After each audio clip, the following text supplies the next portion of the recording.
తెలంగాణ, ఆంధ్ర, కర్ణాటక, కేరళ, పాండిచ్చేరి, తమిళనాడు వీటికి సంబంధించి ఏవైతే సీట్లు తగ్గిపోతున్నాయి అంటూ దొంగ మాటలు చెప్పినటువంటి వేళ అట్లాంటిది ఏమీ లేదంటూ హోంమంత్రి అమిత్ షా చక్కగా డీటెయిల్డ్గా ఏ రాష్ట్రానికి ఎట్లాంటి సీట్లు ఎంత వస్తాయి, ఎంత పెరుగుతాయి అన్నటువంటి వివరాలు ఇచ్చుకొచ్చారు.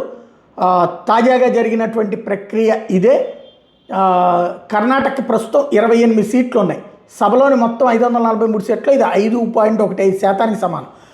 ఈ బిల్లు ఆమోదం పొందిన తర్వాత కర్ణాటక ఎంపీల సంఖ్య 28 నుంచి 42కి పెరుగుతుంది. తద్వారా లోక్సభలో వాళ్ళ వాటా 5.44% చేరుకుంటుంది. దీనివల్ల కర్ణాటక ఎటువంటి నష్టము వాటిలో.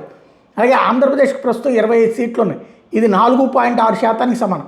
బిల్లు ఆమోదం పొందిన తర్వాత ఎంపీల సంఖ్య 25 నుండి 38కి పెరుగుతుంది, ఇది 4.65%గా ఉంటుంది. తెలంగాణలో ప్రస్తుతం 17 సీట్లు ఉన్నాయి, ఇది 3.13%కి సమానం. బిల్లు ఆమోదం తర్వాత ఎంపీల సంఖ్య 17 నుండి 26కి పెరుగుతుంది, ఇది 3.18%గా ఉంటుంది.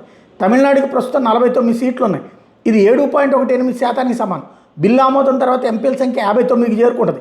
816 సీట్ల సామర్థ్యం గల కొత్త సభలో వాళ్ళ వాట 7.23గా ఉంటుంది.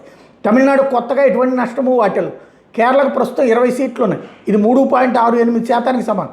బిల్లు ఆమోదం తర్వాత ఎంపీల సంఖ్య 30కి చేరుకుంటుంది. కొత్త సభలో వాళ్ళ వాట 3.67%గా ఉంటుంది.